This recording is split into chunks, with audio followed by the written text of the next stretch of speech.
Opinions expressed by talk show hosts or callers on KWRO do not necessarily represent the opinions of the staff and management of Bicoastal Media LLC, its sponsors, subsidiaries, or possibly anyone else on the planet.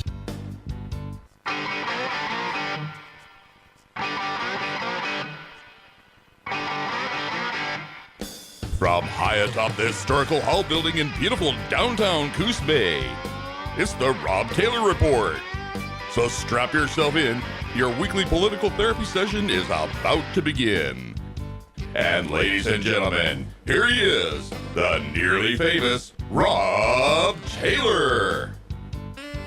Hey everybody, what a beautiful day we're having here in Coos Bay and Coos County. I can tell you right now, this is something you only see usually in July, so I think it's an absolutely incredible day that we're having out there. And if you're living here in Coos County, I bet you're feeling a little under attack by our legislators today. Right now, we're facing all kinds of new laws that they're going to be imposing upon us as soon as they get them out of the legislative session and onto the governor's office. She will sign them. We've got to worry about the carbon tax that's coming down the pike. I mean, right now they're passing a law that would prevent anyone from opting out of vaccines. To me, that's one of the worst things that a free country can ever have, a system where you're automatically opted in. Well, this one here, you're not even going to be allowed to opt out. So we're under attack. We've got homeowners who are under attack. We've got anyone who's in small business. They're going to be facing new taxes, new regulations. Anyone who is a gun owner, you're going to become a criminal. I hope you can live with that, because you're going to have to. And I hope you decide not to just live with that, but to stand up and not take it anymore. We've got so much going on in this country, and I don't think you could take it in and absorb it with the way that so much of this is happening, whether it be on the federal level, a state level. You look at what's going on in the local news, and you see how the people are acting who are in power. You just saw where the leftist establishment, they just got caught cheating in their colleges, cheating with their kids, paying their kids to have not just a record to go to school, because any of these kids could have gone to school, but they're paying kids they're paying people to take tests for their kids. The kids are being photoshopped into these pictures of athletes who are actually doing the work, and then the kids are taking credit for it. This is the left. These are the same people who live one way of life and then preach to you about another way of life. And what kills me is that the actress Lori Loughlin. Now, I don't know about you, but I was a young single man when Lori Loughlin used to be on Full House, and what a very lovely young lady. And she always reminded me of all those nice schoolgirls, the cheerleader, the girl who always got the A's on the test, who was always, Miss Popular, who won, all the Miss Congeniality, all those good prizes. That's who Lori Loughlin always reminded me of, the type of girl who'd never go out with a guy like me. So it's kind of funny when you see people like her who always try to project this image of being innocent and being pure and always trying to do the right thing, and every one of the shows on Full House was always some moralistic idea that they were trying to project on the show. And yet here she is, Lori Loughlin, an actress who has a good apportioned amount of money. She's married to a guy who's a multimillionaire. I mean, this guy has more money than he knows what to do with. And these people are paying for their kids to get special treatment in college, and their kids don't even need it because their kids could go to college, but they're padding their records even when they don't have to. So this is even more insulting. And guess what this is going to do to the cost of sending your kid to college? Guess what, guys? All of you who went to college, guess what this does for your degrees? Well, it devalues them. I know as an employer, I see anyone who comes up with any of these college degrees from any of these places, I would have to question the validity of anyone's college credentials. I mean, how can we not? And this is the funny thing, is that this is something we all know has been going on for years. I mean, even when I was a young man in high school, I knew that I didn't have money to go to school, but if I was lucky, like one of those kids who had a dad who had a lot of money, could buy a new wing of the library for the college, and all of a sudden his kid is voila, in college. And so it kills me that people can buy their way in and then they act like so indignant when we catch them doing what we all know they were doing. This has been going on since, well, probably since colleges existed. And then you got this guy from Actor, this Jesse Smollett guy. I haven't seen the latest news on him, but I do know that he has pleaded not guilty in a Chicago courtroom this last Thursday, and not guilty to 16 charges stemming from the alleged hate crime hoax. This guy is such a loser that he couldn't even find a real bigot out there. What a great country we have that we've got a shortage of bigots. You know, we've got too many victims out there. We've got too many people who are victims of hate crimes, victims of the system, and yet we just don't have enough bigots to be the person who's committing these horrible things to these people. See, that's what we need. We need to create more bigots out there, I guess. More people who are, wearing those MAGA hats because, people like Jesse Smollett, one of these actors, one of these privileged few. And I don't say that because he's someone who's worked his way into an acting position. I say that because of the way he's treated by the media. And every one of these, Lori Loughlin, that actress that I just mentioned, and this actor, Jesse Smollett, they're all innocent until proven guilty. I don't know if they did this. I got a sneaking feeling that they're going to get found guilty. I think they're going to be found guilty. So, this is once again the left creating a situation that they preach to us about, and Smollett's lawyer, she entered the plea on Smollett's behalf, and they're scheduled for April 17th. They're going to be back into court, and I want to hear what this guy has to say because, what is he going to say? That it was a victim of a hate crime by two black guys? Was it two black guys beating up this poor black guy that caused the hate crime? I mean, I can't wait to hear. But remember, he's innocent until proven guilty. I will be the first to defend his right to claim that. Then we got the guy from the Southern Poverty Law Center, Morris Dees. Boy, I've been keeping up with Morris Dees for probably about a quarter of a century now. This guy is the top of the scum in scumbags. Okay, this is the type of guy who he gives ambulance chasers a good name. You know what I'm saying? Well, this guy has been. He's been kicked out of the Southern Poverty Law Center, which is funny because everyone and their mother is now a hate group, according to the Southern Poverty Law Center, including the Southern Poverty Law Center. Yep, I think they are so much against hate that they even hate themselves, and that's what we have going on here. But that's the type of people that we have running our system. Is once again proving that they're living one style of life, and yet preaching another style of life to the rest of us. And then have you seen that Ocasio-Cortez? Yes, Alexandria Ocasio-Cortez. Well, her chief of staff illegally moved $885,000 in campaign contributions to off the books, according to FEC complaints. Someone had alleged that and once again he's innocent until proven guilty, but they have alleged that Ocasio-Cortez's campaign manager is once again heisting money. But should we be surprised by this? This is exactly how socialists act. I mean, that's why they have to convince the rest of us they're going to be the ones who are going to protect us. And then they get all of our money, and once again it's off into some other account. And you don't have to go far to look at that. Look at Putin in Russia, all the billions, probably trillions of dollars he's got sitting offshore. And then you've got people like this, or Ocasio-Cortez. So when are we going to learn, folks? And last week when I opened the show, I was talking about the sign that was vandalized, the sign that I put up about the Oregon legislature across from the 7-Eleven. On the sign, it said thoughts and prayers, but yet they didn't think about the vandalism they were causing. Well, that's the type of people we're dealing with.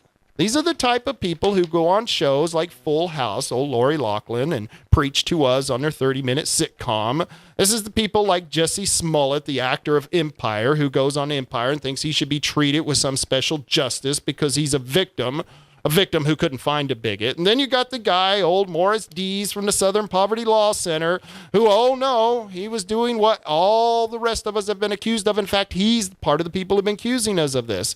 And then, of course, you got the chief of staff for Alexandria Ocasio-Cortez.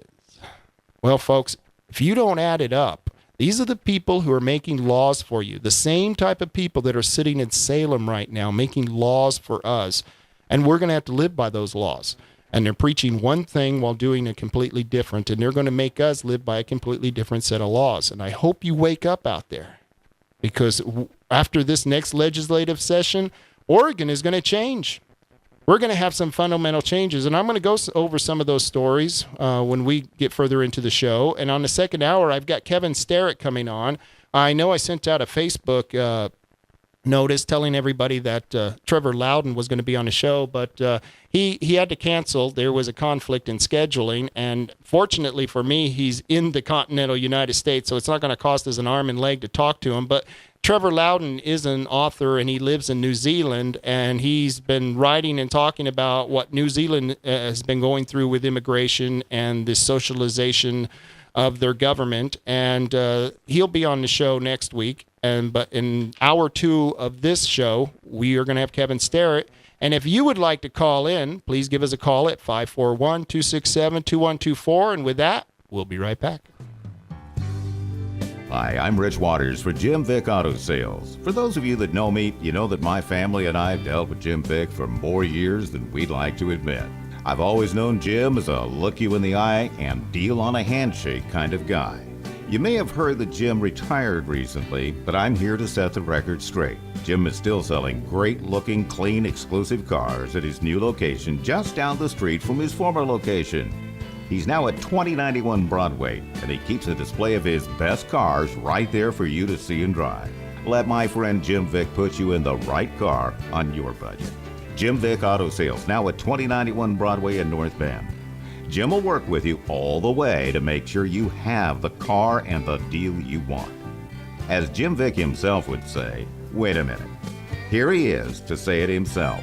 Remember, if I can't save you money, I don't deserve your business. Jim Vick Auto Sales. Stop in today to the all-new one-stop gun shop, Hole in the Wall Gun Shop in Coos Bay. Your area leader in quality firearms. Hole in the Wall Gun Shop proudly features the top brands of new and used handguns, hunting rifles, black rifles, antique and collectible guns, ammo, mace, and more. Gun cleaning and repair, expert advice, and handgun safety classes for concealed carry permits are offered too. So stop into Hole in the Wall Gun Shop across from Cumion's on Highway 101 South in Coos Bay. We buy, sell, or trade. The RV business is booming at the Boomin' Y, and Gibbs RV is looking for nice pre-owned RVs to consign or buy. Gibbs RV makes it so simple. They will come to your location, give you a fair appraisal, and help take care of all the paperwork. It doesn't get any easier than that. So let the professionals at Gibbs RV take the hassle out of selling or consigning your RV. Stop by and see them today at 1845 Ocean Boulevard in Coos Bay by the Big Boomin' Y in Empire, or check them out at gibbsrv.com.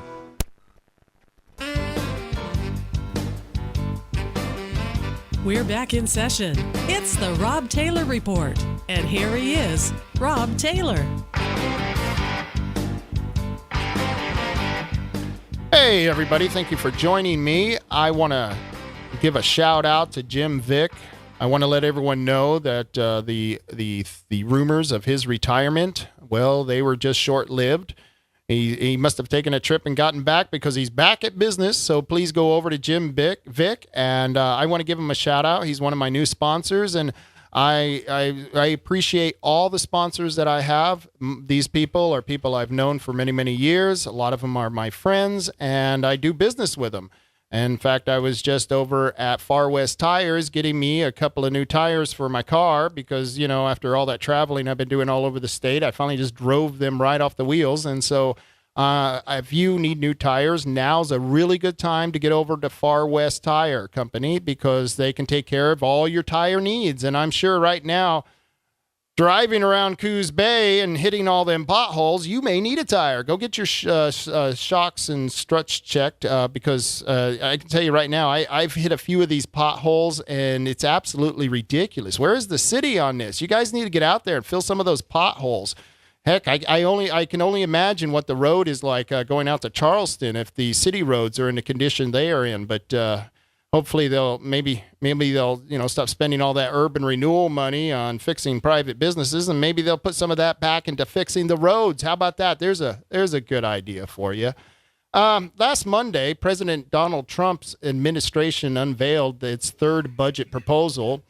Not a budget proposal that I'm happy with, but I'll tell you, I don't think it's exactly, he's one of those guys who likes to make a deal. So his first proposal isn't exactly what he always wants. He's going to come out with something in between. And anytime a president makes a budget proposal, by the time Congress gets through with it, it never looks anything like the way it was introduced. But this record-breaking $4.7 trillion budget proposal seeks to slash $845 billion from Medicare. About time.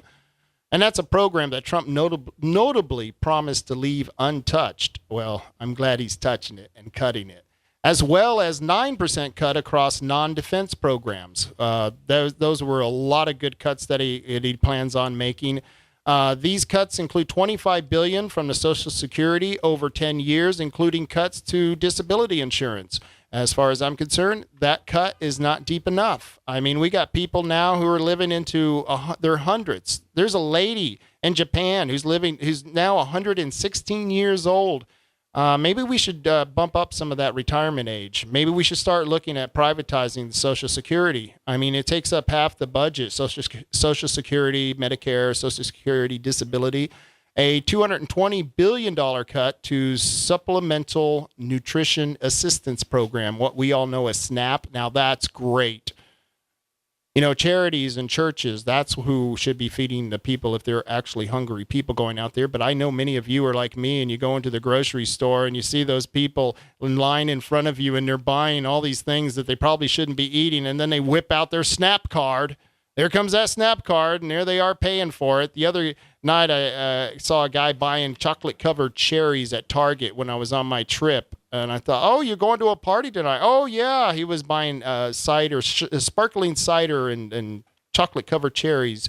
And then he paid for it with his SNAP card. So I hope he had a good time. But I'm glad that the president is deciding to look at cutting that. Or he's going to add mandatory work requirements. Wouldn't that be nice? Working for your money. There's a concept. But the program currently serves around 45 million people, and he's going to increase the defense budget to $750 billion, which is a 5% increase over the last budget. Now, that one I'm not sure about. The military wastes a lot of money, especially NASA. I mean, with us privatizing space, I think we should probably cut a little bit from NASA, because the fact is they just waste a lot of the money, and a lot of it is discretionary spending. And the 9% that he's doing on the across the board cut for non-defense programs, all of that is coming out of coming out of discretionary spending, meaning the spending that they get to choose what they get to spend the money on. And when I say they, I mean the agencies that receive the money, such as BLM, BIA, U.S. Fish and Wildlife Service, et cetera, et cetera, et cetera. And so luckily, he's got a few cuts in there, but it is a record-breaking $4.7 trillion. And by the time it gets through Congress, it's going to look nothing about what I just read to you. So there you go. There's the report on that. Here's a report that I've been getting on for a long time, which is weird because I had the sheriff here on the Jim Bice show, and I was talking to him about this, and that's the rape kit backlog. He wasn't nearly as concerned about it as I was, and I think he didn't think there was going to be a lot of results from that. But a new report says the elimination of the Oregon's backlog on untested rape kits has led to authorities adding hundreds of new DNA profiles to a national database, allowing the government to prosecute suspects in multiple cases. Oregon was one of 20 to benefit from the sweeping $38 million grant program created in 2015 to process thousands of untested rape kits across the country.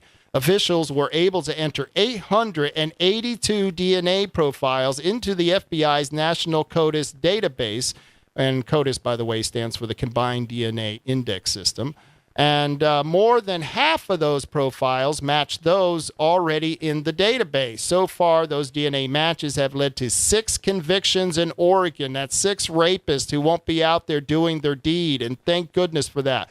You know, I never understood why it isn't mandatory to immediately test these rape kits. Why even bother having the rape kit if they're going to sit on the shelf for 30 years to the point where they've degraded and you can't get any biometric material off of them. So my question is we're really, once again, focused. They're so worried about us gun owners that they're willing to let the rapists go out there. And this is an incredible amount of people. We're talking 6 convictions in Oregon, and of 882, half of them weren't even in the database. That's 441 people who weren't even on the database.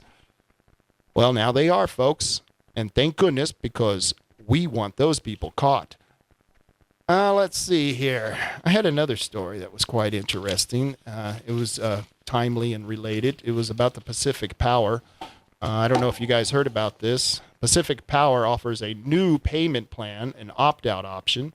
Customers choosing to opt out of the statewide meter upgrade can now select a new plan to reduce monthly fees as part of a statewide metering upgrade designed to improve services to customers through shorter outages and hour-by-hour energy usage information. You mean, yeah, when they're spying on you. Pacific Power is providing an additional offering for customers who wish to opt out. As part of a final filing to the Public Utility Commission of Oregon on Monday, March 11th, Pacific Power will now offer a commission-approved equal payment plan opt-out option to help reduce monthly fees starting March 13th. The equal payment option reduces opt-out fees for customers from the current $36 extortion payment to a $9 extortion payment by reducing customers to pay a level or equal monthly amount based on a historical average of their previous bills.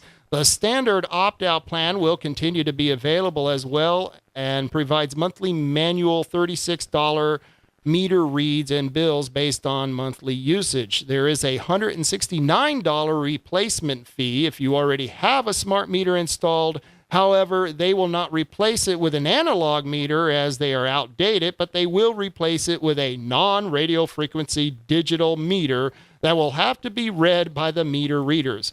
Customers have to contact the utility to opt out. And once again, there it is, folks, the opt out. Who the heck opted me in? I have to opt myself in. Nobody should opt me in. Man, I get frustrated with that. I go to the driver's license. If I don't want to register to vote, I don't have to opt out. You shouldn't be allowed to opt me in. I mean, I wish I ran my business like that when I sold eyeglasses. When you come in the door, I'm sorry, we've already opted you in. We've already charged you for the glasses you're going to buy. Oh, you didn't opt out? I'm sorry, there's a fee to opt out. What, we haven't made the glasses? Well, there's another fee for that too. I mean, come on, who does business like this? This is ridiculous.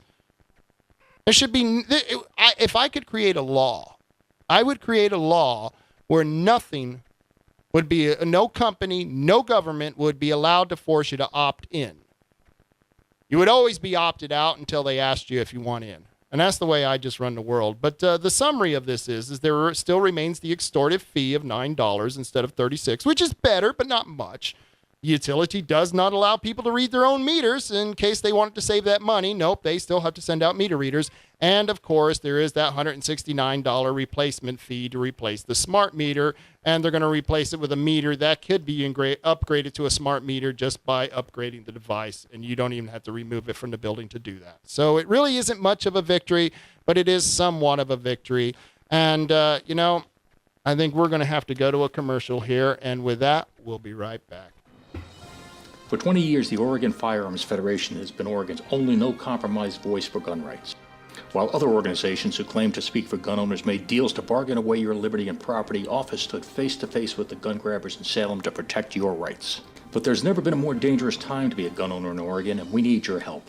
To become part of the fight for Second Amendment rights and to sign up for free legislative alerts, please visit our website at OregonFirearms.org. That's OregonFirearms.org.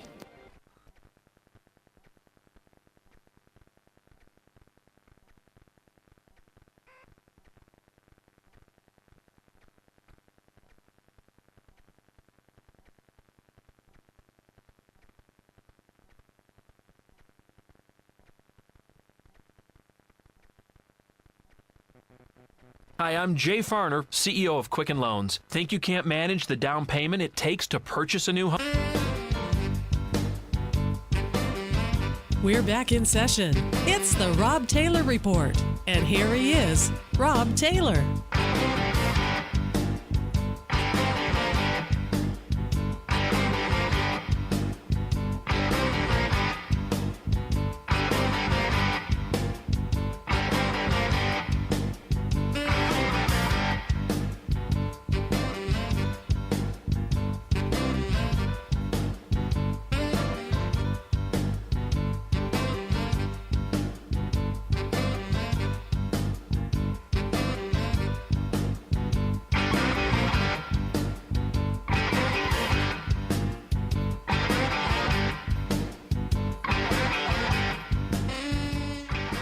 Hey, everybody. Thank you for joining me again. In case you didn't know, there are open positions for the special districts election here in Coos County. And if you're someone who wants to have some type of decision-making authority, then you might want to be on one of these special district boards. And we're talking about school boards, the fire district, the water boards, ESD, the college, and those special districts like that. Now, the filing period ends this Thursday, which is March 21st. And here's a little secret. If you want to get in there and you want to find an easy position that you can win and you're guaranteed to win, well, there's no guarantees in life. But if you want to almost guarantee that you'll win, you call the county clerk at 4:30 on Thursday, right before 5 o'clock. This Thursday, and you ask her which positions are open that nobody has filed in, and then you file in that position. You can't lose unless they do a write-in campaign, but, you know. So with that, I think we're going to go to Tim from Tom and Gigs. Tim, are you with me? How you doing? Pretty good, man. What you up to? Phenomenal. I'm listening to your show. I'm just feeling great, man. Well, that's good. I love the freedom of speech, you know. No, the weather's just incredible. It's teasing us probably. We're a little bit earlier for summer, but good weather makes people feel better. You're getting your vitamin D, and they want to get out and maybe get their car fixed. So we're doing a little bit of exhaust work today and putting in a Hemi motor and a Dodge pickup and did a tonneau cover and some airbags. So it's a good Monday. It's a good day, a good way to start the week. Oh, you're putting a Hemi in a what did you say you're putting a Hemi in? Well, we're taking a worn-out Hemi out. We're putting a new, fresh one in. Nice. That guy is going to be real happy in a couple of days. So I'm jealous. I'm going to put one in my Sentra, but I haven't figured out how yet. But, you know. Anything can happen. Anything can happen. That's true. Got a hole in the hood, man. Make some room. I like that. We'll make some modifications. Yep. The nice part, we do a lot of Jasper rebuilds, and Jasper is a nationwide company, very good reputation. They fix a lot of problems in motors that have issues from factory stuff. In this case, a lot of the Hemis have some valve guide issues and that sort of thing. So they address those problems, fix them so they don't happen again. When you get a rebuilt motor, it's actually better than the original, and great warranty. They go through everything in that motor. I mean, you're going to be guaranteed you're going to have no problems. And when you got a place like that standing behind a warranty, the only way they can really do that is to do the job right. They'd be warrantying motors all the time, cost themselves a lot of money, and you figure they sell all over the country, we're talking thousands of engines. So, but we've had no problems with any of them. Really great company. That shows a lot of confidence. Anyone who has that much confidence, you definitely think they're probably selling a really quality piece of equipment, you know? Oh, absolutely. I mean, it's their reputation on the line, and I've put in several of their stuff, and I've never had one issue. Everything has worked flawlessly. The rebuilds are very clean, sanitary job. When you get it, you can see that it was well done. There's some places that just don't take the time for cleaning and assembly, and usually they won the warranty. That's the biggest thing. You spend $3,000, $4,000, $5,000. You surely want a decent warranty. So when they rebuild all those things and they do them with new parts and good parts as well, you're going to have an engine that lasts longer. They're not going to have a problem with warranty. You're not going to have a problem with the engine. But in case you ever did, parts fail, no matter how good they are sometimes. And it's a nationwide thing, so it doesn't have to come back to Tom and Gigs. It can go to anywhere. You're in the middle of freaking Wyoming somewhere. There's a place that's probably going to be a shop that is going to handle Jasper engines, and you're going to be able to get it taken care of, where you just call them and they'll tell you, take it over to the shop. They'll take care of it. So that's a really big deal. And the same way with BD, we've been a dealer, distributor for those guys for 20 plus years, and their transmission is a very similar thing. They really do an excellent job. So anybody wants a good performance diesel transmission, we can do that. And if it's something else that you want different, we can even get you Jasper training. Less money, but there's things that BD does that Jasper doesn't. So winches, headache racks, Protect stuff, tonneau covers, all the steps, all the RC stuff. We even got some really neat gas cans called super cans down here. Really cool how they work to put gas in either your bikes or whatever it is you got, your buggies and all that kind of sort of thing. So kind of cool stuff that maybe somebody doesn't have. We're going to be getting more all the time. And we also now have rough country lights. Awesome stuff. So I won't take any more time. I want to hear some more talking and people calling in. Get a hold of us, 135 South Shoneman in Coos Bay, just one block past the Boom and Wyan Empire, right behind the Most Car Wash. And our phone number, 541-888-4660. And I don't have a quote ready for you today because you were fast, man.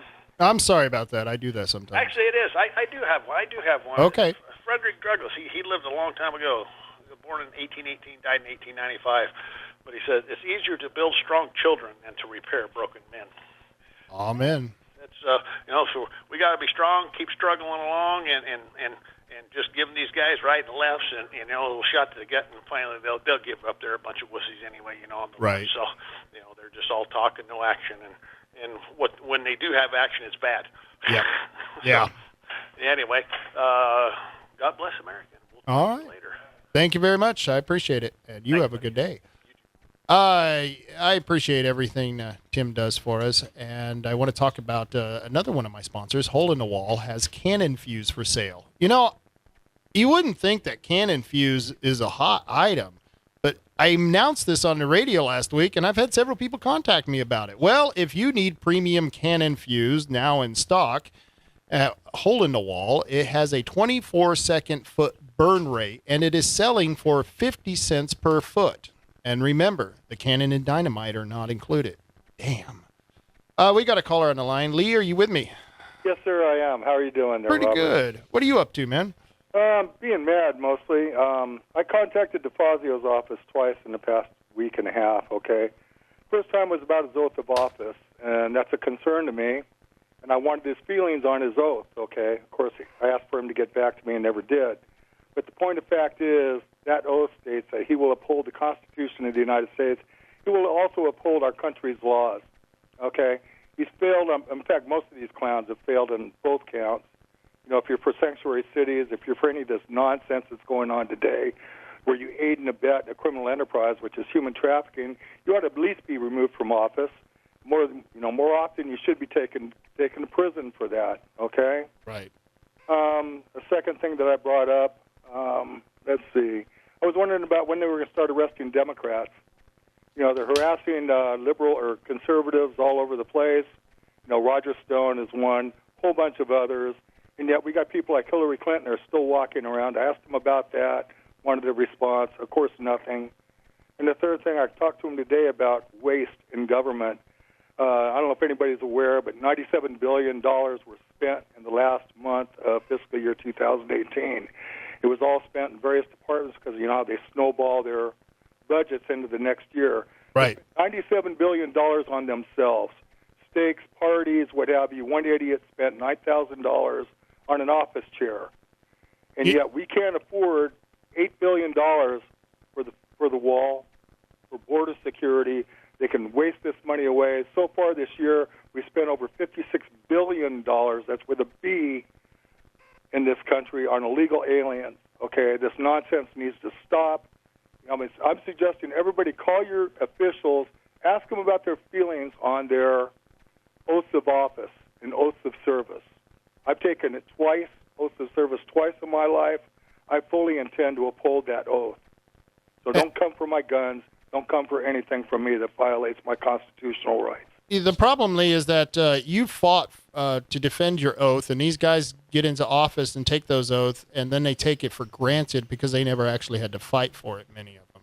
Yeah, but they should be forced to resign. They should be. There should be a law where if you fail to uphold the Constitution of the United States, you have no business in your post, regardless whether it's being a judge, whether, it's... Right. And you're not the only one who's American. angry, and you have every right to be angry. I mean, my producer came in and he was a little bit angry today too, and because I've been going through this all weekend long, doing a lot of political therapy on a lot of people here because they're seeing what the legislature is doing.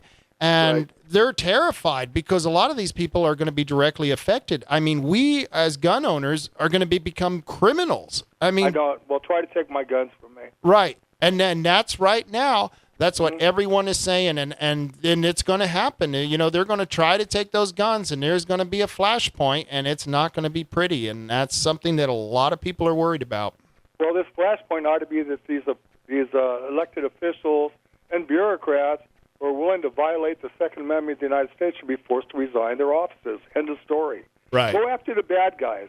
Write better penalties for shooting somebody with no just cause. I don't care. But keep away from me and my guns and my. You see, they keep telling us it's for hunting. No, it's not. It is the single arbiter that protects us from an overbearing government. End of story. Right. That's why we have the Second Amendment, people. It's protect us from these clowns who want to create a caste society. These clowns who want to sit there and talk about socialism like that's a good thing. You want to suck the soul out of a society and instill socialism where everybody's the same. Right. And I can give you a simple exercise. Take 5 people with the same job. One person loves his job, does it really, really well. The other 4 people sit on their butts, don't do a damn thing, and they collect the same pay scale. You're right. Yeah, and I agree with you fully. And I've had to deal with that with employers and employees, as someone who's been in middle management. Like you said, you'll have 5 employees and you'll have a couple that are really good employees, but you can't get them raises because the 3 bad employees are going to get insulted and have their feelings hurt and stuff. Right. And they've got so many protections for these workers. I don't even understand why we have unions anymore. And you're right. They're protecting the wrong people. They're so worried about illegal immigration and the children of illegal immigrants, while yet our own children right now in the state of Oregon, I don't know how many kids are being in foster care, are being housed in juvenile hall and in jail facilities right now. And yet you don't hear an outcry from the same people who are worried about illegal aliens, worried about these children in our own state, And the other side of this thing, too, is illegal aliens are not supposed to be getting entitlements, okay? Right. Only legal aliens who've been here for 5 years with no problems are allowed to be entitled to have entitlements, okay? So all these clowns are wondering where this money could come from. It could come from that $97 billion. It could come from the entitlements.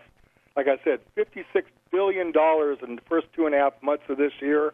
I think we could afford $8 or even $30 billion to shut down that border down there. Then we work on removing people who shouldn't be here in this country in the first place. Man, I couldn't agree with you more, Lee, and I want to thank you for calling. I appreciate that. No worries. You have my number. Give me a call sometime. You betcha. Okay, I will. Take care. God bless. The thing he was talking about, this budgeting, at the end of the year, these federal agencies have to spend their money or they lose their money in the next budget cycle. So there's this sick idea that they have to spend it all, and they spend it on all kinds of crazy things. And I think Lee gave out the $58 billion. I think it was actually a little bit more. I remember the number 98 billion. It doesn't matter. And this is government money. It doesn't matter whether it was 98 or 58. This is money that was wasted. And if you want to find out about this, go to the website, Open the Books. OpenTheBooks.com, and they have a report right there that will explain to you how much billions of dollars was wasted by our government. Well, ladies and gentlemen, it's time again to do one of our great contests. And I've got a contest here from one of the happiest places in the world, and that's McDonald's. That's right.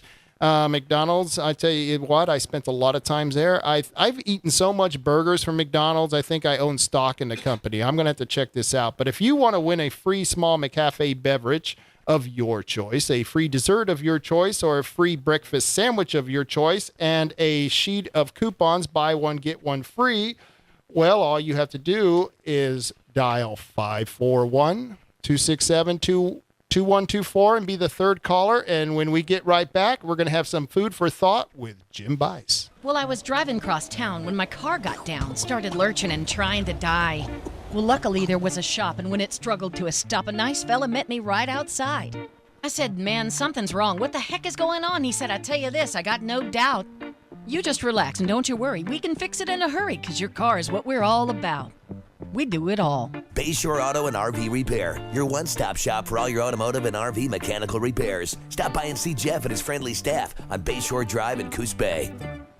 Looking for a new or used firearm? You should get to know the friendly folks at World Pawn Exchange. Located at 1980 Sherman in downtown North Bend, World Pawn Exchange buys, sells, and trades firearms of all types.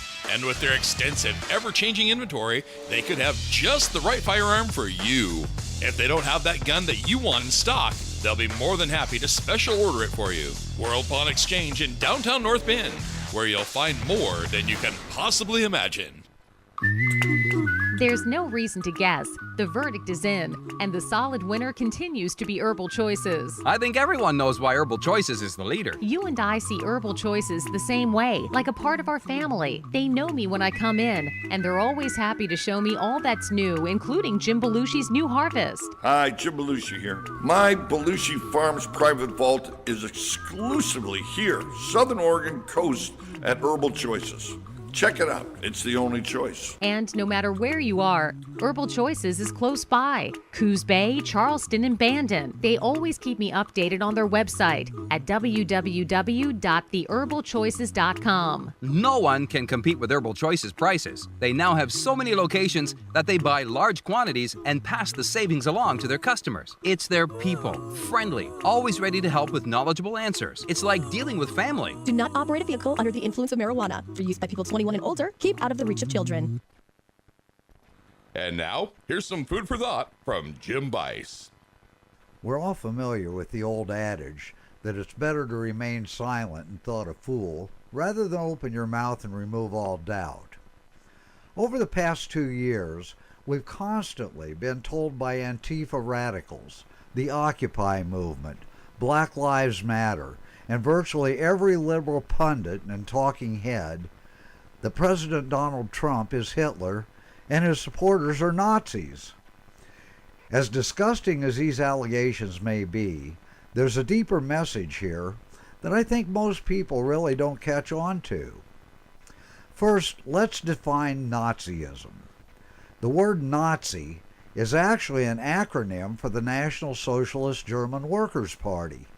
The basic goals of the party were the establishment of the so-called Aryan master race, the elimination of Jews from their population, national expansion, and total state control of the economy.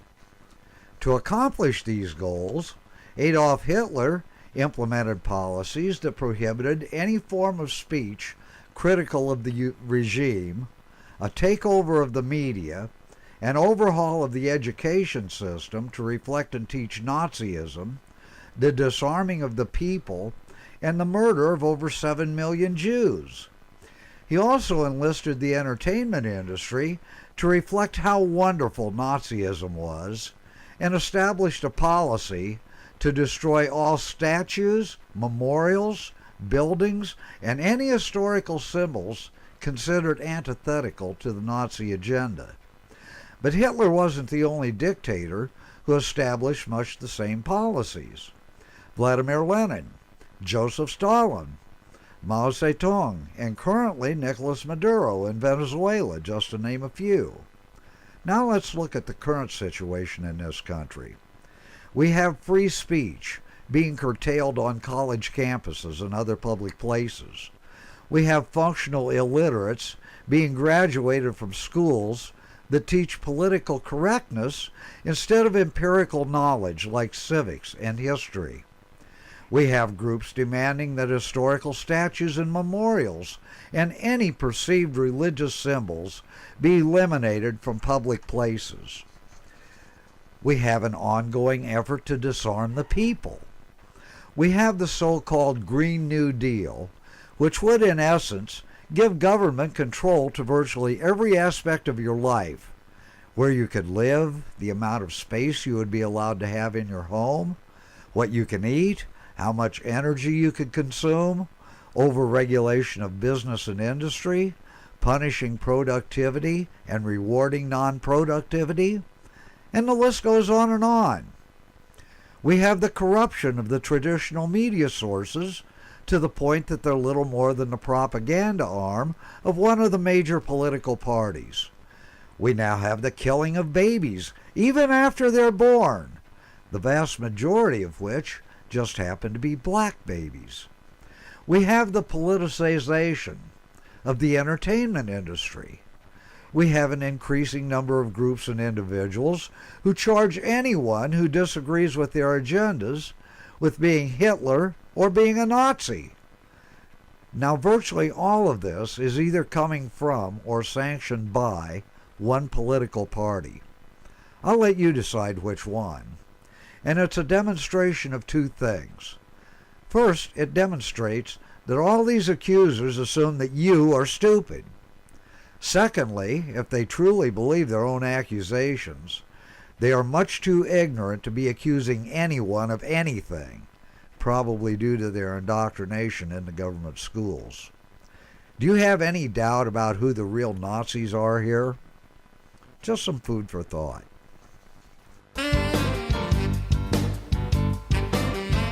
We're back in session. It's the Rob Taylor Report. And here he is, Rob Taylor. I wonder if Jim knew he was a political therapist, because that was some deep political therapy there, and I hope you listened to it, because what he was saying was very valid and very true, and I'm glad that we have him on every week. I call it Jim in a Jar. We got Jim in a Jar, and every week we got about 3 to 5 minutes where we let him out of the jar and let him just, take care of business for us, and we appreciate that, Jim. Before we went to Food for Thought, we were talking about the agencies that are wasting a huge amount of money, and the last caller was saying it was $58 billion. Well, it's actually $97 billion, and it's done in 1 month, the last month of the year. And they have a report on openthebooks.com, and the report is called Use It or Lose It.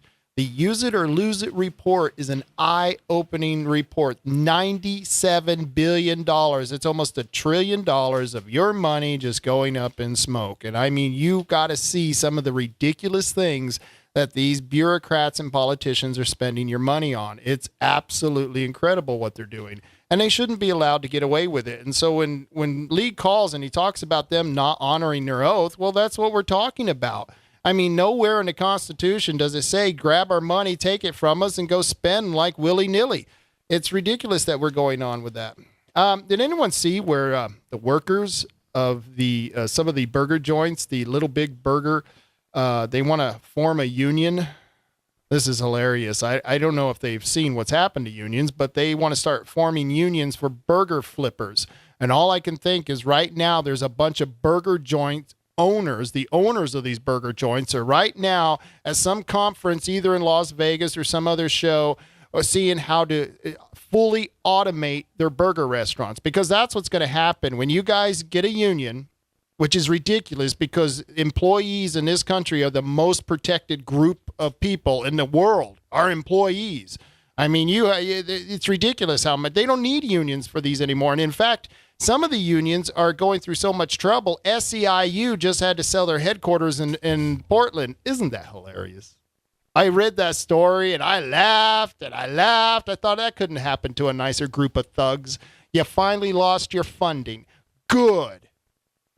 Because these employees are well protected by all of the laws that we have on the books. So it's ridiculous. So I hope you burger flippers, I hope you realize you're going to join a union and unionize yourself right out of a job. It's going to happen. You just wait and see.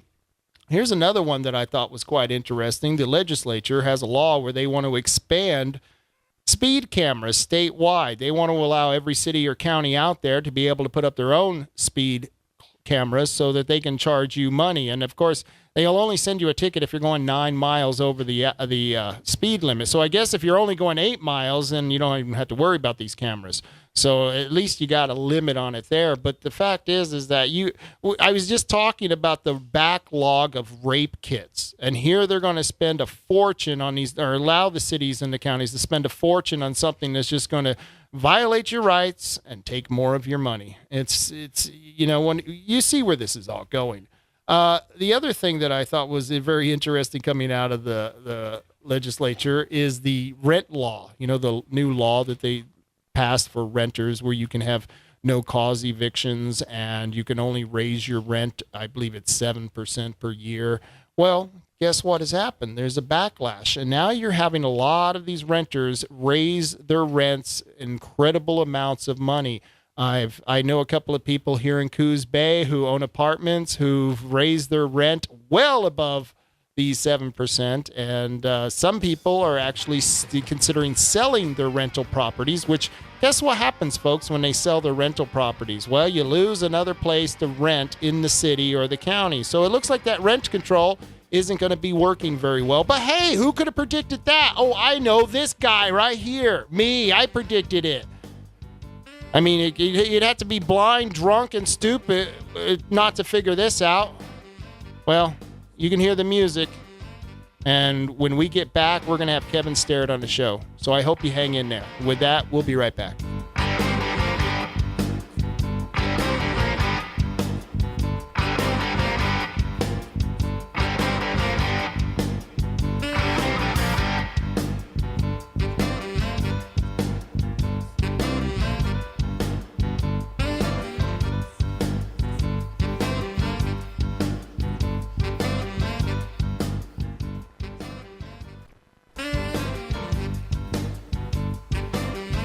We're back in session. It's the Rob Taylor Report. And here he is, Rob Taylor. Hey, everybody. If you've been tuning in, if you have a pulse, then you probably realize that and when I say we gun owners, and really it's anyone who believes in their rights, we're under attack right now by the legislature in Salem. They've got a goal this year. Their goal is to tax us to death, to make sure that we have to comply with all kinds of new rules. And now they are going to basically is a filler word. They are going to try to disarm every citizen that they can in this state. And that is the goal of the legislature this year. And we are doing everything we can to try to stop it. It's going to be an uphill battle. And someone who is leading the charge on that uphill battle is with me right now, and that is Kevin Starrett from Oregon Firearm Federation. Kevin, you with me? I am. Thank you.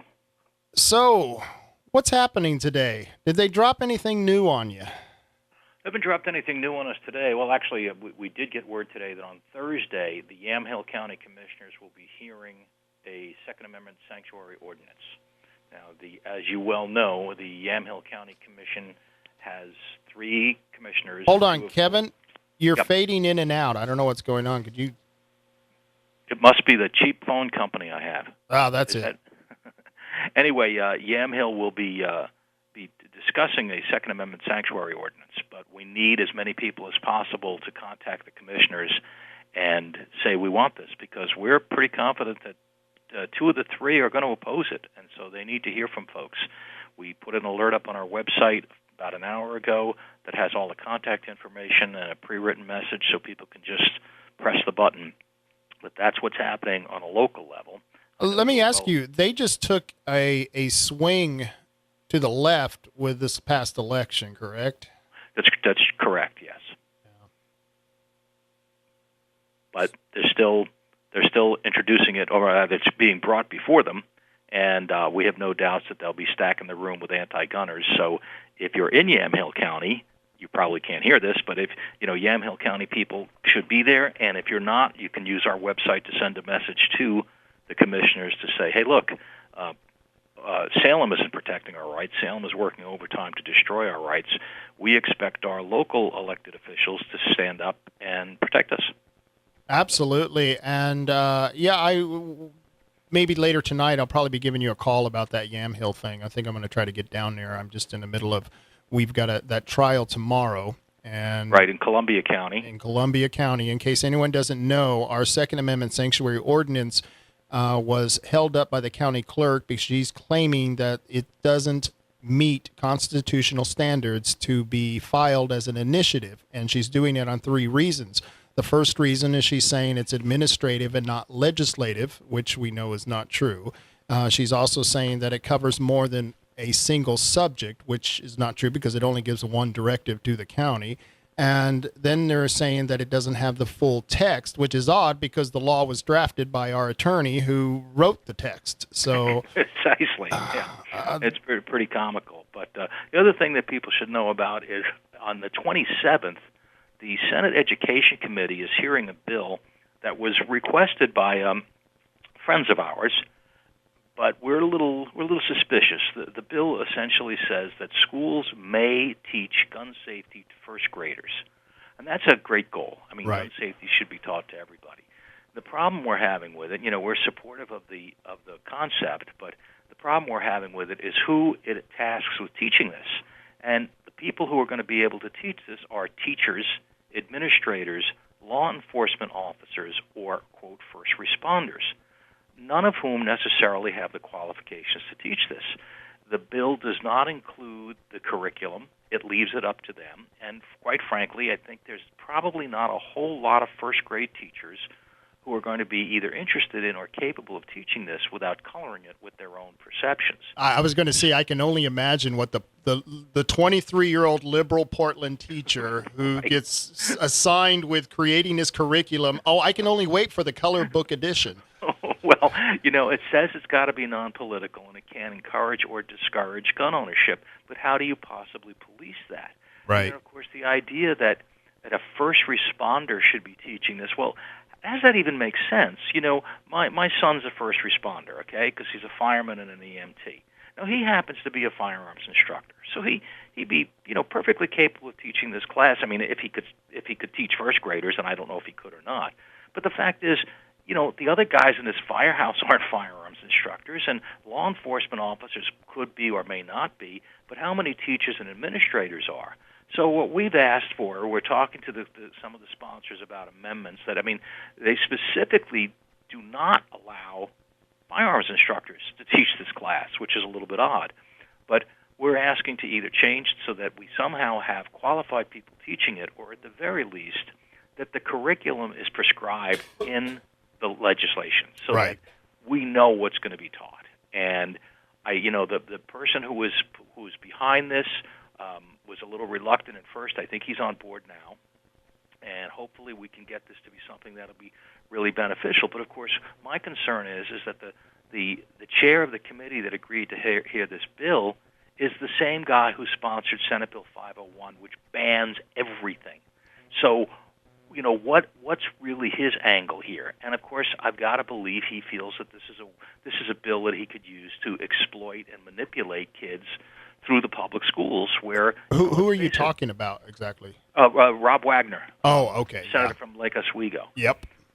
So there's just not a whole lot of reason to believe that Rob Wagner is really interested in intelligent and qualified firearm safety for young people. I just call me cynical, but that's what I believe. But doesn't this kind of prove our point that we've been saying all along, is that this is really not about the kids and safety because of the laws that they're trying to pass, and that this is something that I think almost everyone who's not even a gun owner would want their child to learn that, guns, you don't touch them, whether they look real or not. You know what I mean? To go through these basic safety steps. It seems to me like this is something that already should have been being taught, and without that political tinge to it, but you know what I mean? Well, absolutely, and we do this with so many other things. We teach young people, we theoretically teach young people how to be safe under different circumstances, and you could be a person who never intends to own a gun for the rest of your life, but you still have to recognize, if you're a thinking person, that these things exist. And Ceasefire Oregon, of course, came out against it. They do not want kids taught gun safety, because to them the answer is not that children learn stuff. The only answer is that guns be banned. Now, in their little pipe dream unicorn world, let's say, if Rob Wagner, Senator Wagner, has his way and everything is banned, there are still going to be guns. They're not going to go away.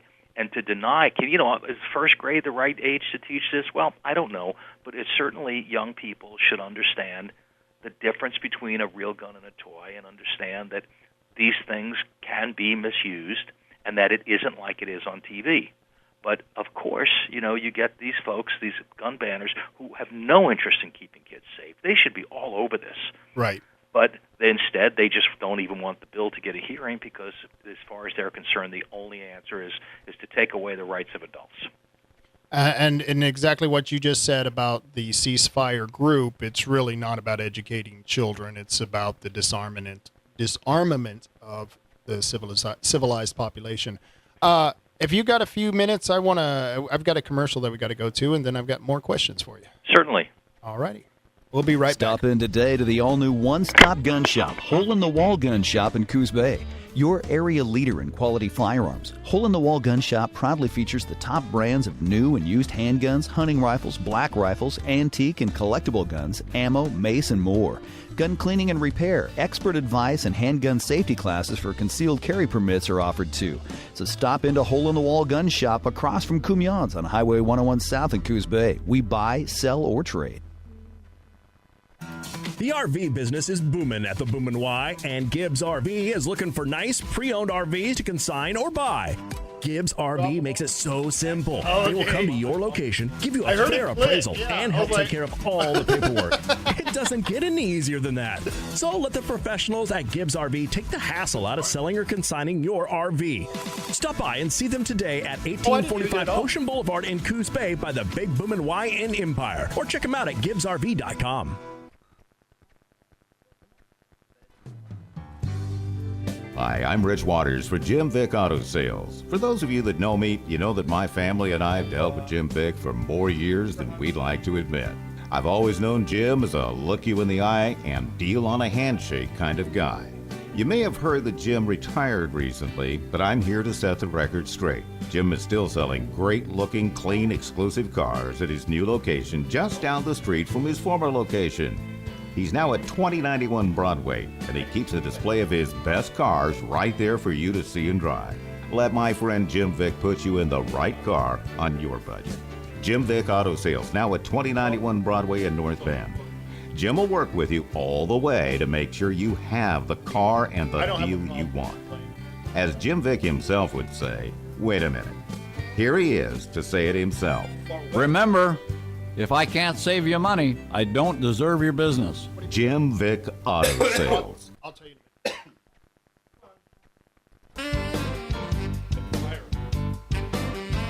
We're back in session. It's the Rob Taylor Report. And here he is, Rob Taylor. Hey, everybody. Thank you for joining us here in Coos County. I'm talking to Kevin Starrett from Oregon Firearm Federation, and we're speaking about the legislation that is coming out of Salem and is going to be hitting us pretty soon. And the reason that I'm having most of my shows for the last couple of weeks, and I'm going to continue this for the next couple of months, is we're laying heavy on the Second Amendment and gun issues because we as gun owners are getting ready to become criminals. Many of us will not comply with these new laws. I am one of them. And when this happens, we are immediately going to become criminals without ever committing one act of violence, without committing harm against anyone. And that's why all of you have to pay attention to what Kevin's going to be discussing here, because we're getting ready to talk about the legislation that they're going to be putting out. And Kevin, I know you've been dealing with a lot of this. What's the baddest apple in the barrel? What do you got for us? That's a pretty tough competition. Yeah. We've got a lot of bills that kind of duplicate each other. So there's a version in the House, there's a version in the Senate, and then we've got others that are very, very similar. The things that, obviously, Senate Bill 501, which is a bill that's gotten a lot of attention, essentially bans every modern firearm and puts enormous limits on your ability to even purchase ammunition. Now, a lot of people believe that bill's so extreme that it has very little chance of moving forward. Some people already believe that it's officially dead. That's completely untrue. Nothing is officially officially dead. But we've got numerous bills that require that guns be locked up. Okay, that's one issue. We've got a lot of bills that take away the rights of 18 to 20. Hold on, Kevin. We're losing you again. Speak directly into the phone. I'm losing you again. You got real quiet. That's all right. The bills that take away the rights of 18 to 20-year-olds are particularly aggravating because the same people who want to take away those people's rights to own a firearm are insisting that they should be allowed to run for office and that, in fact, 16-year-olds should be allowed to vote. So there's lots of lockup legislation. There's lots of bills to increase the age of possession. And then, of course, there's bills that would essentially restrict or greatly restrict or eliminate your right to own a modern firearm. And there's probably, we're tracking about 37 bills right now, half of which are really pretty bad. So at this point, the only bill that has been scheduled for a hearing is that one bill we talked about before we went to the break.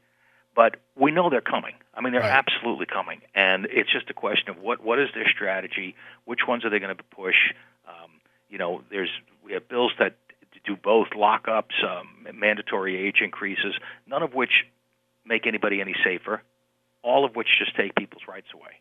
And in fact, in some cases, really make people much less safe by eliminating or greatly restricting their access to a firearm that they would use for self-defense. And some of them are just written so poorly that, for example, there's bills that say you've got to keep a cable lock on your gun.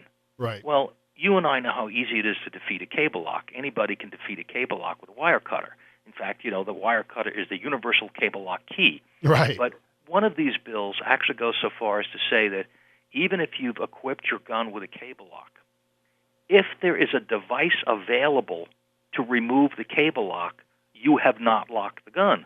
Well, of course there's a device available, and for people who can't do it with a wire cutter, there's a bolt cutter. So that means that if you own tools, or if anybody who steals your gun owns tools, and you've even complied with the law, you're still guilty because someone can defeat it. What is the purpose of saying if someone's, bills that say if your gun is stolen and it didn't have a cable lock on it, you're responsible for anything that happens with that gun? That's just utter lunacy because any rational person knows that once the gun is stolen, if it has a cable lock, the cable lock does nothing, Or you can use a trigger lock, which every firearms owner know how dangerous those are because now you're putting something in the trigger guard where that's where the trigger is. Yep. And, on a lot of pistols, a lot of guns, you can put a trigger lock on it and still load the gun, operate the action, and then by just pushing the trigger lock around, the gun goes bang. So you're in many respects just making these things less safe. We all agree that gun owners should be responsible and store things responsibly, but they should just store everything they own responsibly. Their power tools, their household chemicals, their car keys. A lot of people are killed because their car keys were left lying around. But we're not interested in making people safe. We're not interested in assisting people in being responsible. What we're interested in doing is punishing gun owners. And that's it. The thing is that kills me about this is when they talk about, and this is usually the liberals, the Democrats, they will talk about, okay, we would never prosecute a woman because she was dressed in a short skirt and a low blouse and she was in a bar and she should have known better than being there. And if she gets raped, I guess that's her fault. That's kind of the methodology that they're using on gun owners, that it's not the fault of the rapist. It was just the fact that you were in a low-cut dress. Well, but even, you see, that's a little flawed because the fact is that in a world full of people who are criminals who behave badly, we are responsible for our behavior. Now, that isn't to say that we get to dictate what a woman wears or where she goes or if she's attacked, that's her fault. But we do expect that people behave with a little bit of responsibility. But in this case, even if gun owners behave completely responsible, now they're not only do they get attacked by the thief who steals their property, but now they get attacked again by the state who say that even though they followed all the rules, they're still responsible for what somebody does. It's almost like saying that a woman dressed badly, so she's responsible for somebody else getting raped. It's just utter madness. It's incoherent. And as I said, none of this makes anybody any safer. It doesn't make anyone safer, and that's why you have to question why they're doing it, whether the goal is really to make people safe or just to take away our guns, and you and I know the answer to that. Well, listen, if they really wanted to keep kids, young people safe, and I'm not being facetious here, is you would take away their car keys and you'd take away their smartphones. Yep. And the fact is that there are far fewer instances of young people. There certainly bad things happen. There are young people who commit suicide. There are young people who commit crimes. But I know at our gun club, we've got dozens, sometimes hundreds of kids who are there shooting shotguns, trap, and skeet, and there for hunter safety. There's 100 kids walking around with firearms, and everybody's really well behaved because there's understood rules. Right. In fact, we don't have injuries at our gun club, but we do have young people crashing their cars all the time because that's a matter of judgment and peer pressure and everything else, which is you don't find that in an education environment or an environment where young people they have a rifle in their dad's gun safe.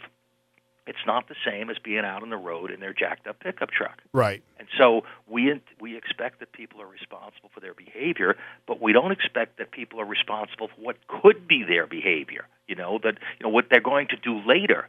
Right. It's like every gun owner is a potential criminal and a potential school shooter. Yeah, okay, and every teacher's a potential child molester. And so this is just an absurd way to look at this. And I'm glad you brought up that point because I was just talking to my producer this last hour. We were talking about how, when we get made into criminals, we're the ones who are treated and maligned through the whole process when we haven't even done anything to anyone. And so, then they get mad because we get indignant being treated like criminals when we haven't done anything, and they act like, well, what are you guys acting so indignant about? Because we're just trying to save the children, and then right. we go well, through that. It's interesting that you said that because last week I had a conversation with a legislator, and we were discussing the bill we talked about earlier, this gun safety bill for kids. And she called me up and she said, Kevin, I hear you're very upset about this. And I said, no, I'm not upset about it. I think we can fix it and make it better. And her attitude was, basically, Kevin, I know how you are. I'm like this dangerous lunatic. Uh-huh. And, she says, I know you get really angry about these things. I said, you know what, you're right. I do get angry about it. Because you know what? People who are your colleagues want to put me in jail for exercising a right. I've hurt nobody. I've endangered nobody. I've threatened nobody. And they want me to go to prison. They want to take away my 19-year-old's right to own the rifle he built. And so, yeah, of course I'm indignant. Of course I'm angry, and I think we should be because it's hard to imagine another scenario where law-abiding people are expected to just lay down and become criminals. Although I guess it's happening more and more now that they're trying to legislate every single area of our lives. Right, and the thing is about that one law that you were talking about with the trigger locks. Don't we already face a certain amount of liability if someone breaks into our house and take our guns anyway? I mean, aren't there already recourse that they can sue you in a court of law? Because anyone can sue anyone for anything. Yeah, I don't know of any cases that have been successful with that. I think that we understand that there are laws about liability, as there should be. Look. There are a number of bills that would essentially shut down every shooting range in the state. Yep. That are outdoor shooting ranges, because there was an incident. It wasn't even a shooting range. It was a gravel pit outside of Salem, and somebody was shooting there, and a round left the property. And so they wanted to make the owners of shooting ranges and the shooters strictly liable for any round that left the property. Well, we're responsible for what we do. I absolutely agree with that, and we should be. I don't know if the range should be responsible for the stupid things that people do, but people should be responsible. But what this one bill did, Senate Bill 5, it didn't just make the parties who were involved responsible. It made the counties or cities where the ranges were located, those entities could be sued if they hadn't shut down the ranges. So, right. What does that do? It obviously gives the counties or cities an incentive to shut down everything just to avoid litigation in the future. And so, once again, instead of saying, well, let's hold people responsible for their behavior, we say, let's find a way that we can get somebody involved who has the most money we could steal in a lawsuit. Right. Right. And that's what it's all about. It's like almost precognitive law. We're basing it on predictions. And Well, and the thing is that don't they make us even less safe? Because if I don't have a place to go out and shoot my gun, then I'm even a worse gun handler because of that scenario they're putting into us. Well, sure, and that's the irony of this whole thing, is that the one argument we've been hearing for years from the anti-gun people, the ceasefire Oregons and the Moms Demand Action, is that gun owners aren't trained well enough, that we don't have the skills that we need. And then every time somebody tries to create a place where people can get and improve those skills, they try to shut it down. A number of years ago, there was a bill that would have allowed gun ranges to be sited in places where currently they're not allowed to be. And Ceasefire Oregon came along and said, we've got to stop this. You do not want bullets zinging over your cows' heads. And we said, well, of course you don't. That's why we're building a range. But no, they wanted to shut that down because they want to complain that we have no skills, and at the same time guarantee that people could never develop those skills. Right. That's wow. If they went after swimming pools like that, could you only imagine? I've got to take a commercial break, and when we come back, I've got a few more questions for you, if that's okay. Okay. All righty, and with that, we'll be right back. Hey, don't be left standing in the dust. Take the lead with the help of Tom & Gig's 4x4 Performance Parts and Service. Off-road truck parts, lift kits, accessories, and more. Whether it's hitting the dunes, slinging some mud, or hitting the mountains, Tom & Gig's can definitely help you get your rig ready for your next adventure. What are you waiting for? Get it to Tom & Gig's Automotive, next to Moe's Car Wash in Empire, Coos Bay, or visit TomandGiggs.com. Bigger is better.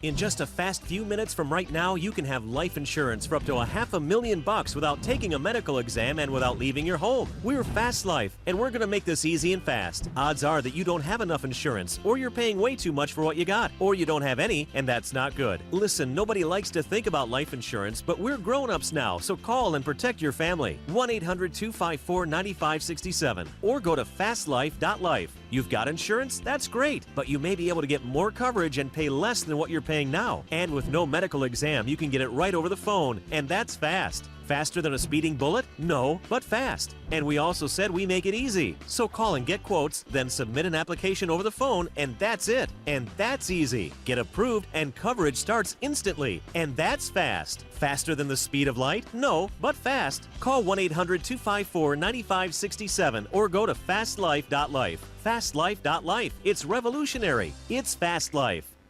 If you run your own business, when you're not on the job, you're on the road. In your van. Signs that say detour and do not enter are just plain bad for business. Well, here's a sign that's great for business. It says 0% financing and up to 2 years complimentary scheduled maintenance on Mercedes-Benz Sprinter or Metris vans. Powerful, capable, and affordable. That's Mercedes-Benz Van Power. With pioneering safety technologies and low total cost of ownership, Mercedes-Benz vans are the right choice for your business. Check out the full lineup of Mercedes-Benz vans starting at just $25,995. 0% financing and up to 2 years complimentary scheduled maintenance. That's van power for all. Mercedes-Benz. Vans. Born to run. Starting ad price refers to base model Metris worker cargo van. Excludes all options, taxes, title, registration, transportation charge, and dealer prep fee. Please see your dealer or go to mvvans.com for further details and exclusions. Are your medical bills piling up due to cancer or another serious illness? You are not alone. Many people face this challenge. Here's how Coventry Direct can help. You can receive an immediate cash payment by selling your life insurance policy. If you have $100,000 or more of life insurance, you may be eligible to sell your policy, even a term policy. To find out if you qualify, call Coventry Direct today at 1-800-510-2800 to speak to one of our policy specialists. That's 1-800-510-2800. The cash you receive from selling your policy can be used to help pay medical bills or whatever you choose to give you financial security and peace of mind. Call Coventry Direct at 1-800-510-2800 or visit us at coventrydirect.com. Coventry Direct, giving you the cash you need when you need it most. Coventry Direct is a marketing company and will refer qualified policies to a licensed entity. Hi, Danny at Far West Tire and Auto here. Sometimes deer like to jaywalk, or even once in a while a basketball forgets to look both ways before bouncing across the street. When those moments happen, be ready for the stop with the Michelin Premier All-Season Tire, a tire design with more performance in mind. Far West Tire and Auto on Highway 101 Coos Bay. Always the right tire, always the right price.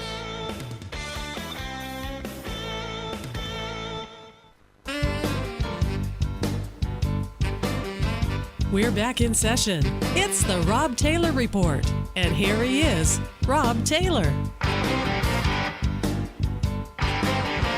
Hey, Coos County. If you're joining me, then you know we're talking to Kevin Starrett from the Oregon Firearm Federation, and we're going over some of the legislation that's coming out of Salem, and none of it looks very good. And Kevin, I guess that leads to my next question. How much of this do you think is going to get out of the legislature and to the governor and actually become law? If you were a betting man. Well, as I said earlier, a lot of these bills are kind of duplicate their intentions, so they won't all.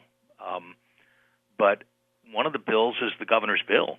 It defines assault rifles, and basically an assault rifle is anything you can hold with two hands, and I think it's safe to say that thing is going to get pushed, and of course it limits your rights to own them. There'll be lockup legislation. There'll almost certainly be restrictions on modern firearms and ammunition purchases. Then there's a number of bills which probably were created just to be what are called placeholders. They don't really do anything, but what it gives the legislature the ability to do is down the road, if they want to do something that they hadn't considered before, they can take these bills and take every single word out of the bill and replace it with something different. So I think, look, let's face it, we know the Democrats have the numbers, and we know that they haven't scheduled these things yet. They may be, obviously, their first priority is to take as much money as they can away from you. So they've got to get that done. And they're doing a good job of that. They're doing a fantastic job. They've got to get rent control passed. They've got, which they have. They've got to get the increases on your energy taxes and your property taxes passed. They've got to continue to pay off the unions. So these are the things they have to do. As soon as that's done, I believe we're going to see just a tsunami of this stuff. I think you're right. They have promised that this stuff is going to pass, and they've got the numbers. So really, it's up to us to just build a wall of resistance. And obviously, we hope that we'll have the ability to just with the voices of the people throughout the state saying no, to beat it back. But I think wise people would recognize the distinct possibility that they are going to be turned into felons and be prepared to respond. I mean, for crying out loud, we've got a Republican from Bend who's introduced a bump stock ban. Is she so completely out of touch that she's unaware this is already a federal legislation? Right.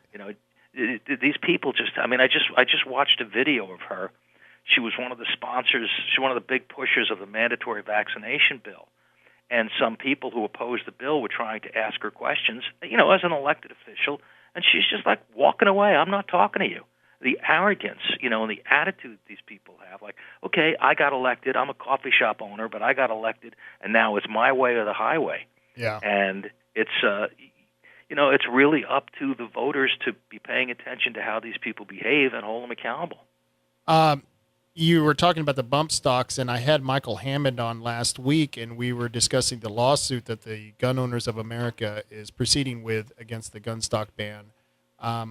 What do you think they're spinning their wheels on doing this? Because it's not something, gun owners would use, but it's that theory, if, when they go after something small, you have to fight it big because they're going to come after the big stuff eventually. Well, listen, I don't know if you're aware of the fact, but we are part of that lawsuit. Oh, I didn't. No, I didn't. Yeah. We are working with GOA. We're definitely a party in that lawsuit. And the problem with that, what people misunderstand, there's so many people, even gun owners, who say, hey, well, this is a stupid fight to have. I don't have a bump stock. I don't need a bump stock. I don't want one. Why are we fighting over this and wasting political capital? Well, the reality is it's because of how it was enacted. It was enacted not by going through Congress, and so when the NRA got on board with bump stock bans, they said, look, this thing was rolling down the track, and we weren't going to stop it in Congress, so we had to try to mitigate it. Well, that's completely false. The reason Trump went ahead and did it on his own was because there was no appetite in Congress to push it. Right. The problem isn't that he banned bump stocks. Well, that's a problem, certainly, because it's stupid to do that. The problem is how he went about it. And how they went about it is they just made stuff up. They just said, from now on, you and I know that there's a definition for what a machine gun is. Right. And the definition was always in the regulations, and most people understand what it is. It's a gun that fires multiple rounds when you pull the trigger one time. It's not that complicated.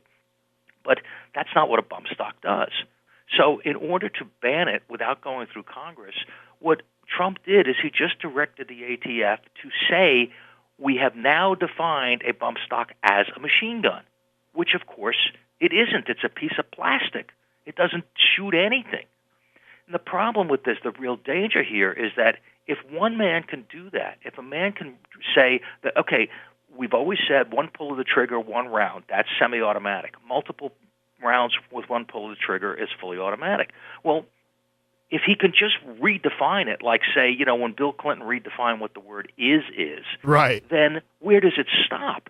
Look, Rob, I can say I'm an astronaut, but that doesn't mean I am.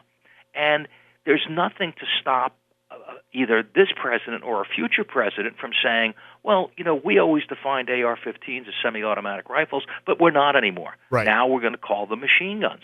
And since you and I don't know if most people know, but a lot of people know that bump firing is a technique more than a device. Right. You can bump fire a gun with no changes to it at all.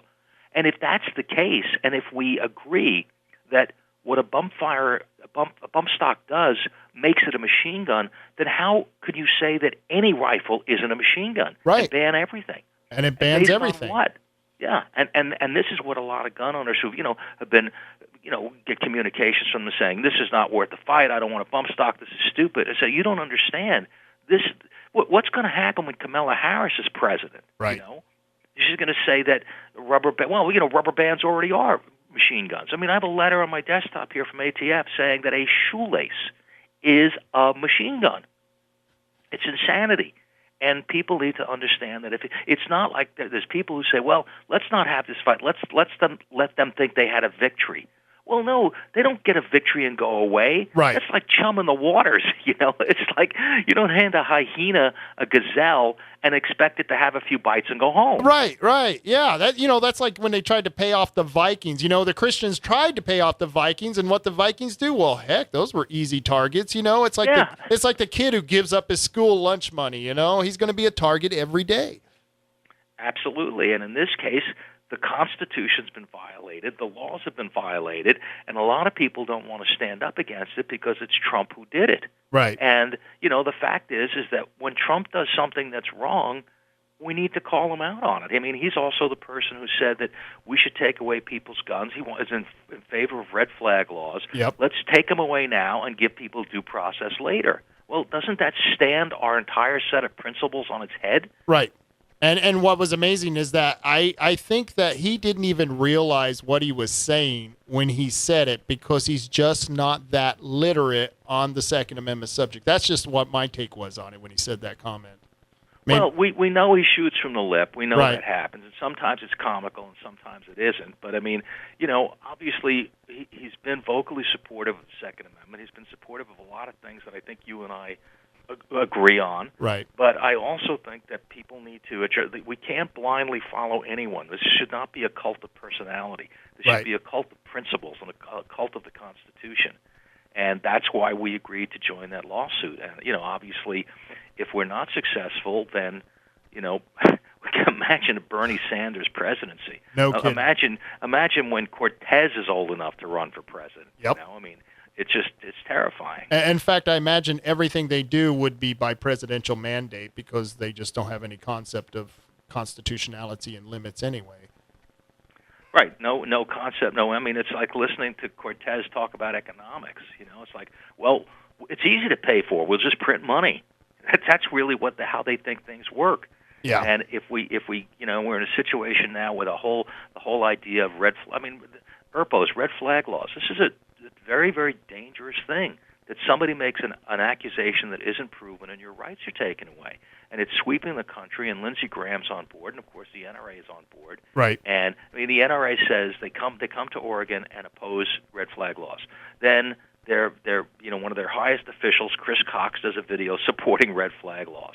Then in a state where they're trying to pass it, Chris Cox sends out an email saying, well, there's some confusion, but we want you to know we don't support this. At the same time, still running the video saying we support it. So you get all these mixed messages from NRA, whose primary interest is always set to say we won every battle. Yeah, you won every battle because you don't take on the tough ones.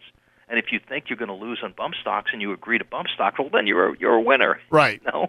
Right. Yeah. And what kills me is one of the best things that the president has done is some of the justices that he's put into place. But something that has really come up lately is the inconsistency of Scott Roberts. And what have you been keeping up with that? Of Scott Roberts. I mean, John Roberts. Yeah. Yeah. Yeah. Well, it's kind of unnerving. It really is, because he goes along with the ride for Obamacare, right? Uh-huh. But how can that possibly be legal if he says it's legal because it's a tax? Well, if it's a tax, it couldn't have come out of the Senate. Right. How do they just ignore stuff like that? Or how do they ignore, even in the Heller decision, which so many gun owners thought was like the greatest decision ever. There's things that they flat out ignored. Right. They said that we're not going to try to defend machine guns because they're military guns. When a previous decision in the 30s, the Miller decision, the Supreme Court said we only protect military guns. And in Heller, they said it's unconstitutional to force people to use trigger locks. Well, the Ninth Circuit has upheld the forced use of trigger locks, right, even though the Supreme Court has said you cannot do it. So, what do the courts really mean? What difference does it make what they say at this point? I know, and it's that kind of confusion that, worries the hell out of gun owners like us. I've got to do some commercials and a contest real quick. Can I hold you over for the commercial? Okay. You got it. And ladies and gentlemen, it's that time of the hour again where you can be a lucky winner for the Lucky Star, one of my favorite Chinese restaurants in Coos County. I tell you what, if you like sesame seed chicken, they got some incredible stuff over there. I wish they were open on Mondays because I'd probably be there every night after the show. And if you want to win the house special, which includes barbecue pork, sweet and sour pork, fried shrimp, spring roll, and pork fried rice, pork chow mein, all you have to do is be the third caller at 541-267-2124. And with that, we'll be right back. Well, I was driving across town when my car got down, started lurching and trying to die. Well, luckily there was a shop, and when it struggled to a stop, a nice fella met me right outside. I said, man, something's wrong. What the heck is going on? He said, I tell you this, I got no doubt. You just relax and don't you worry. We can fix it in a hurry, because your car is what we're all about.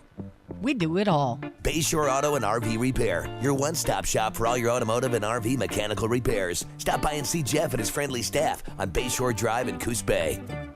The clear leader, Herbal Choices. Join the Herbal Choices happy family for best selection. 100 strains, always fresh. Unlike stores that always have the same old products, there's always something new at Herbal Choices. 100 strains and growing. And check Jim Belushi's new harvest. Just in again and better than ever at Herbal Choices. Coos Bay, Charleston, and Bandon. And online at theherbalchoices.com. Hey, Jim Belushi here. Herbal Choices on the southern Oregon coast is where you can find my new harvest. Belushi's Private Vault. Check it out. And reasons are clear.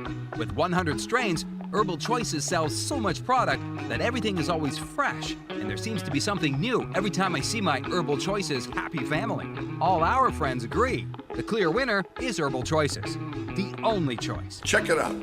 It's the only choice. Do not operate a vehicle under the influence of marijuana. For use by people 21 and older, keep out of the reach of children.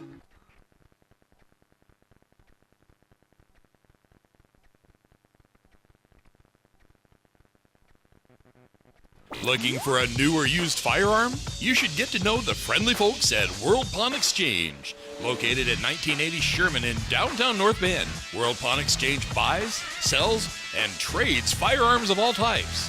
And with their extensive, ever-changing inventory, they could have just the right firearm for you. If they don't have that gun that you want in stock, they'll be more than happy to special order it for you. World Pawn Exchange in downtown North Bend, where you'll find more than you can possibly imagine.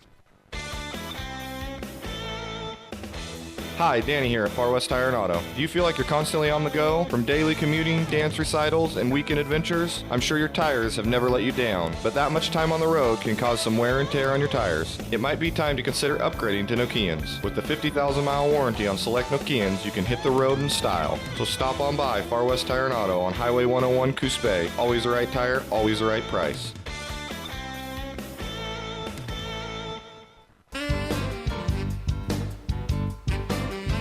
We're back in session.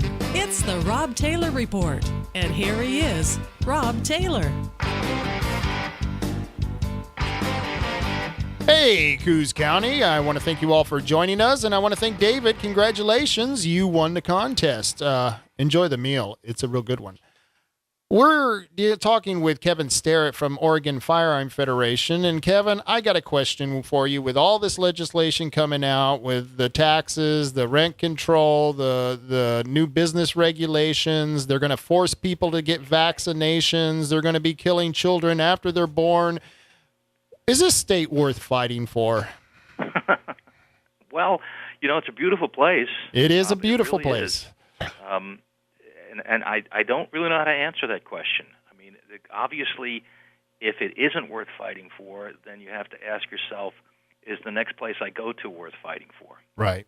And the place after that, the place after that. Clearly, the majority of the people in the state who are concentrated in a few places support policies that will destroy the state. I mean, let's face it, the state's bankrupt. Right. And the taxes will skyrocket to do one thing, to keep the PERS monster at bay, which they can't do.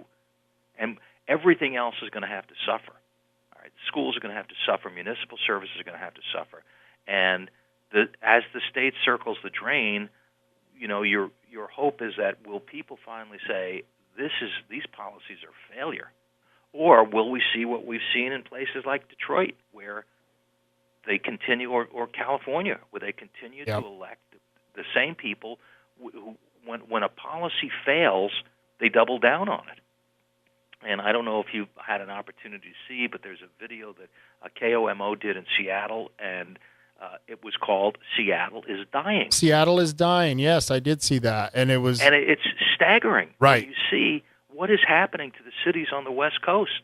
That we have this massive, horrible homeless issue. They're all drug addicts. In Oregon, we have such restrictive land use laws that you can't really build a house, practically speaking. And if you do, you've got to build them on such tiny pieces of property because of, we have urban growth boundaries. If you're out in the country, you're not allowed to build on your property. So, I mean, the first reality of a homeless problem is that there need to be homes. Yeah. But the rules and the regulations are so complicated and so expensive that if a person does build a house, it's still not likely to be affordable for most people just because of all the hoops the builder had to jump through to put the thing up. So now we're coming up with all these crazy artificial responses, like we're going to put in tall buildings in neighborhoods that had one-family houses. Yeah. And we're going to have rent control. What's rent control going to do? If I'm a builder, do I have an incentive to build something that I can't control the rent on? Right. And I mean, even with the limitations of that bill, I think that the rent control applies to buildings over 15 years old. Well, 15 years is not a long time when you build a house. No. And if you restrict when people can be evicted, you can't charge them more if they have a pet, which can damage your property. You're basically, I mean, it's a socialist utopia idea where the producers and the owners are evil who have to be controlled. And in many cases, just before this law went into effect, lots of people saw their rents skyrocket while landlords could still do it. Yep. And people were evicted. I mean, do the socialists not understand the lessons of history that this is what happens?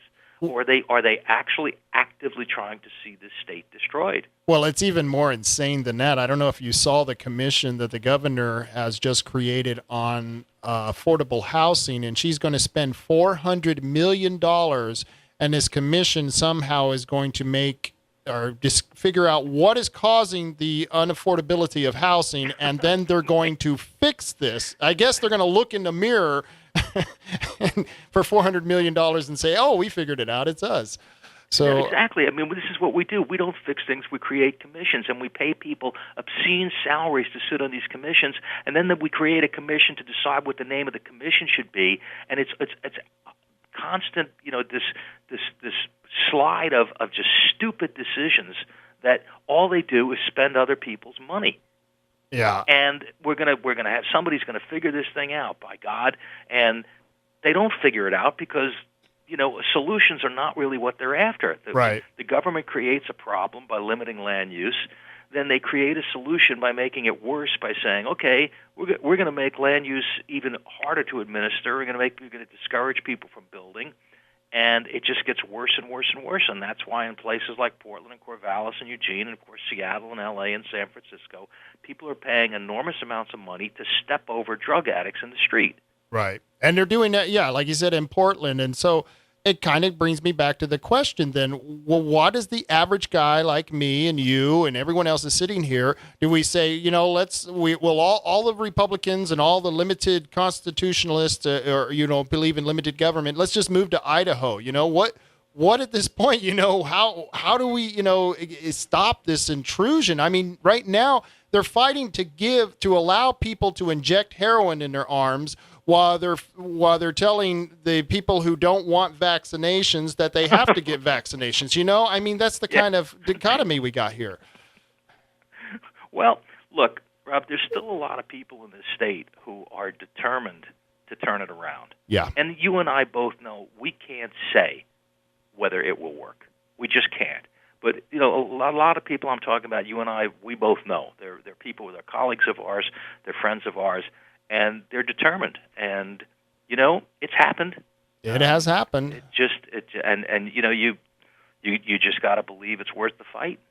And I will answer the question. I think it is, and I agree with you. It is worth the fight, and that's why and we were talking about this last night on our phone conversation, and I was telling you that even if we wanted to move, my family's in a position where we can't move. We've built up my family. We run a small business, and we've built up the accounts that my family has, and you can move the business, you could move the appliances and the mechanical parts of the business, but you can't just create accounts in right out of thin air, and people don't realize this. And and I've got rentals, and what do you do now that they've been devalued? I mean, it's to the point where we have to fight. I have no other choice.